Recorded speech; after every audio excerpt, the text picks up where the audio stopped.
بسم الله الرحمن الرحيم. الحمد لله رب العالمين، والصلاة والسلام على أشرف الأنبياء والمرسلين، نبينا وحبيبنا وقرة أعيننا، عليه أفضل الصلاة وأزكى التسليم. وبعد، إخوة الإسلام،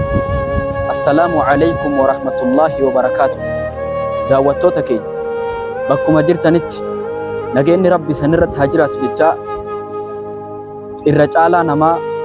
irra urgaaya irra bareeda warqii aaminaan deesse goobana dachiisamii xumura addunyaa akhiraa nabi Muhammad irraa dubbatuu barbaade alayhi salaatu wassalaam. Jaalalli rasuulaa hiikni isaa maali waan jedhu irraa haasofna. Rasuulli rabbi alayhi salaatu wassalaam akkana jedhan: tokkoon keessan inamanne iimaana dhugaa, iimaana qabatamaa, iimaana guutuu aga ani isa biratti jaalatamaa ta'utti maatii isaatii fi ijoollee isarra aga ani isa biratti jaalatamaa ta'u tokkoon keessan inamanne jedhe rasuulli rabbi alayhi salaatu wassalaam. Guyyaa tokko Umar ibn al-Khattab alladhi qama'a kulla jabbaarin ala al-kufri fa akabba wa kab. Umari ijji isaa imimmaan karaa itti baafatee sodaa rabbii irraa osoo ba'u nama Umar ibn al-Khattab jechuun nama rasuulli rabbii jannata ragaa ba'eef, nama rasuulli rabbii shayxaanni karaa inni ba'een ba'u jedhee ragaa ba'eef rasuula rabbiititti deemaa dhufe guyyaa takka Umar ibn al-Khattab: yaa rasuulallah alayhi salaatu wassalaam, si jaaladha waan hunda dursee garuu lubbuutii yarra sin jaaladhu jedhee rasuula rabbiitiin alayhi salaatu wassalaam. Rasuulli rabbii yeroo kana yaa Umar inamanne jedheen iimaana dhugaa. Umar ibn al-Khattab rifatee achi deemee gad deebi'ee yaa nabii rabbii jedheen waa mara dursee lubbuutii ya caalchisee si jaaladha jennaan al'aana jedhe rasuulli rabbi alayhi salaatu wassalaam. Amma amante iimaana dhugaa, iimaana qabatamaa jedhe. Rasuula rabbii jaalatuun iimaana guutuu fi iimaana qabatamaa rabbiin biratti sii taasifti. Rasuula rabbii jaalatuun ar'a barakaa akhiraa guyyaa boruu hawdii isaanii akka dhundu si taasisti. Khubayb ibn Adii jedhanii sahaabaa beekamaa tokko ture. Lola jidduu kaafiraatii fi islaamaa jidduutti raawwatame keessatti guyyaa takka lola san jidduutti booji'amee qabame jedhan. Khubayb ibn Adii caalama ba'e tumaa itti hancufa tufaa dubartiin kophee lukaa baafattee tumaa akkasitti deemaa jiraniin yeroo kana bakka itti ajjeesan yoo ga'an Khubayb ibn Adii qabanii isa ajjeesuuf yeroo ol fuudhan san yeroo takka dhaabaa jedhe rakaa lama salaatee na ajjeeftanii jedhe.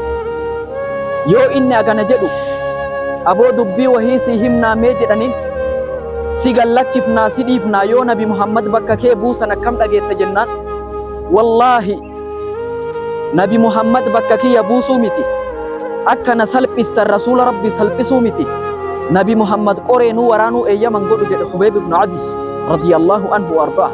وجعل جنة الفردوس معواها. يرو كان فنسوف جنة ركالة ما إيما قلتي صلاة يرو ركالة ما صلاة دنيا تنرى ديم نمني يرو جلقبا تفقافة دو ركالة ما صلاة دنيا تنرى ديم إرنو يوجدن خبيب بن عدي رضي الله عنه وأرضاه. وبوليانك يا كسلامة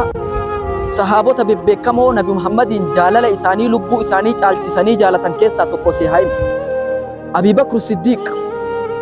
الذي خلق سافها ولب. أبي بكر لبو إساج آلتسي نبي محمد جالت وامر درسي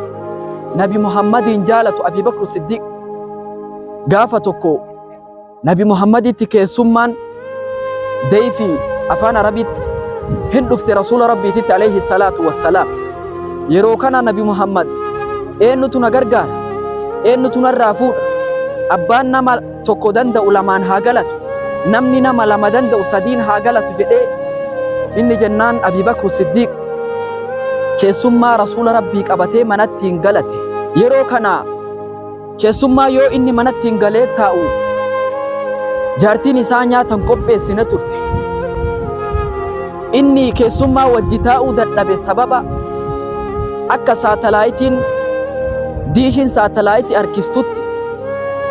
jaalalli rasuula Abii Bakri mana keessaa harkisaa jirti. keessummaa wajji taa'uu dadhabee yaa keessummaatii rasuula rabbii bira deemaa eeyyama naa godha haadha mana isaatti dhaammatee keessummaa tiyyanaa keessummeessa keessummaan keessummaa rasuula rabbiiti kabaja qabdii naa keessummeessa jedhee biraa ka'e hin deemee mana rasuula rabbii alayhi salaatu wassalaam rasuula rabbii wajjiin ture halkan guddaa keessa mana isaa dhufe yeroo kana haati mana isaa nyaata istee nyaata tolchitee ilma Abii Bakri Abdurrahmaan ilma Abii Bakriitti nyaata kana kennitee keessummaa kanatti geessi jetteen yeroo kana yoo inni itti fide keessummaa nyaachuu didde nyaadhaa abbaan keenna in tura nyaadhaa jedhee dura kaa'e yeroo kana nuti abbaan keessan dhufu malee abbaan manaa dhufu malee akkamitti nyaanna jedhanii yeroo kana isaan dinnaan Abdurrahmaan waan jedhe abbaan kiyya yoo dhufe nan dhiisu natumaa na arrabsa jedhee dhokate Abii Bakri yoo dhufe keessummaan raftee jirti nyaanni qabbanaa'ee jira haati manaa raftee jirti namni marti rafee jira akka malee dallan yaa gowwaa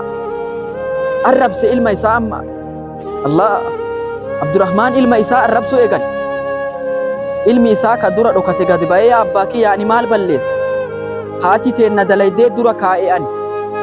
fudhatuu didan nyaatuu didan Abii Bakra haa dhufu jedhanii sababa saniif nyaanni akkanatti qorre akkanatti qabbanaa jarri illee rafe balleessaa takka ani hin qabu jarumatu nyaachuu dide jedhe